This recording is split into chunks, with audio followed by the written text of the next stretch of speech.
dari kelompok 6 PDB 18 akan melaksanakan field study agama Islam. Hai semuanya, jadi di sini aku perwakilan dari kelompok aku ingin mewawancarai dua mahasiswa yang ada di kampus C mengenai toleransi dalam keagamaan Islam yang ada di Indonesia. Nah sebelum itu aku pengen kenalan dulu nih sama dua kakak-kakak cantik dan ganteng ini. Nah kalau boleh tahu namanya siapa kak, dari fakultas apa dan prodi apa? Ya, perkenalkan nama saya Jordan, saya dari FTMM, Prodi Rekayasa Nano. Kalau kakaknya? Nah, nama saya Maurel Ramadhani dari FTMM juga, prodinya Nano juga. Saya bersama Dinda Rahma Alia dari Statistika 2023 dan Julia Widianti dari Statistika 2023. Nama saya Nabila Kania Putri dari Fakultas Psikologi. Saya Satya Laksmi dari Fakultas Psikologi juga. Mengapa sih masyarakat itu harus berperilaku toleransi menurut kakak? Nah, basically kita sendiri tinggalnya di Indonesia ya, yang dimana banyak suku, bangsa, dan juga agama juga nih. Jadi kita mau nggak mau harus bertoleransi. Karena pentingnya toleransi sekarang itu sangat bermanfaat ya. Apalagi toleransi itu bisa mempersatukan kita walaupun berbeda-beda, kita masih punya pandangan kalau kita itu harus bisa menghargai satu sama lain. Ada toleransi, kita bisa bersatu kayak kan kita punya simbol Bhinneka Tunggal Ika. Dengan menghargai ada perbedaan yang disebut toleransi, kita bisa mewujudkan semboyan itu. Apa sih pendapat kakak itu saat melihat masyarakat yang tidak berperilaku toleransi kepada agama lain? Tentunya sedih ya, karena kita sebagai umat beragama itu harusnya saling menghormati dan menghargai pemeluk agama lain gitu. Saya akan mereminder diri sendiri supaya tidak berperilaku seperti itu. Lalu saya akan berusaha untuk menegur.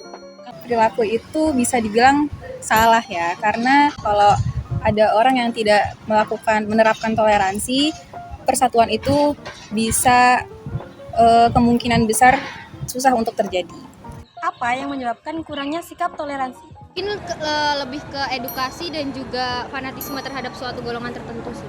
Dari diri sendiri yang etnosentrisme biasanya menyebabkan intoleransi. Ada perbedaan dalam menganut suatu kepercayaan atau agama dan background lingkungan yang tidak mengajarkan sikap toleransi. Oke, selanjutnya kalau di lingkungan sekitar kakak sendiri, apakah pelaksanaan toleransi itu sudah terlaksana dengan baik?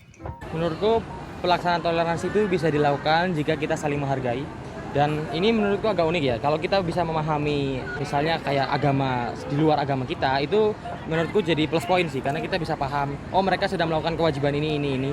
Jadi kita bisa tahu cara menghargainya juga. Kalau di sekitar saya melihat itu sudah baik ya, karena perilaku hidup rukun sudah terlaksana dengan cukup baik dan jarang bertengkar juga. Apalagi di UNER ini orang-orangnya udah oke.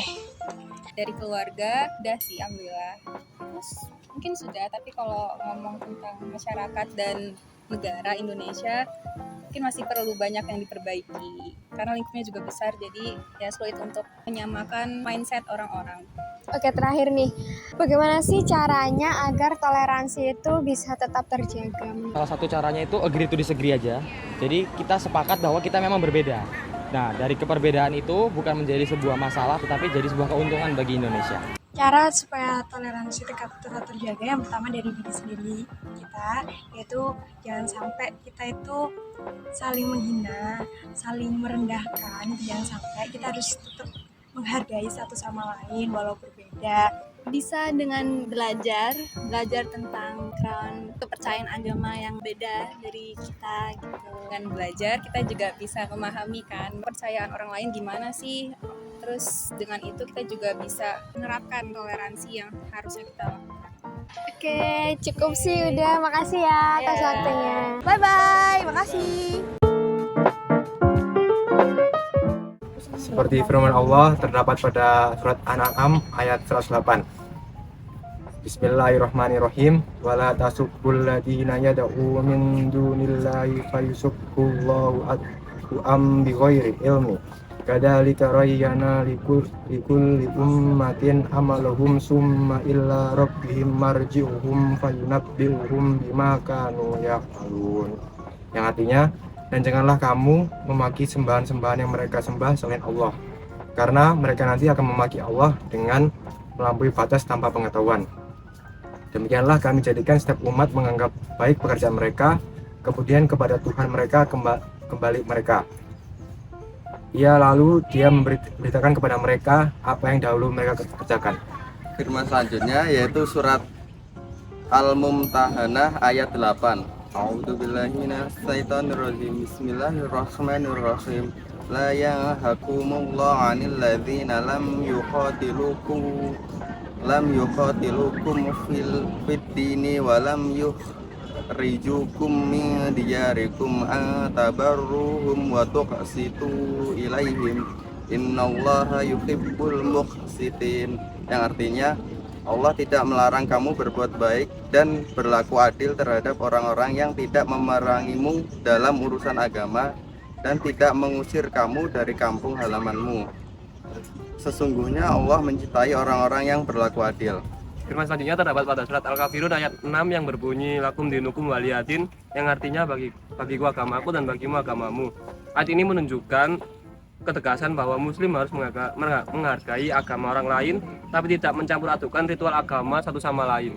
Sikap toleransi yang pernah dicontohkan oleh Nabi Muhammad SAW tersebut itu semakin jelas ketika beliau memperlakukan ahli kitab baik Yahudi maupun Nasrani. Beliau sering mengunjungi mereka.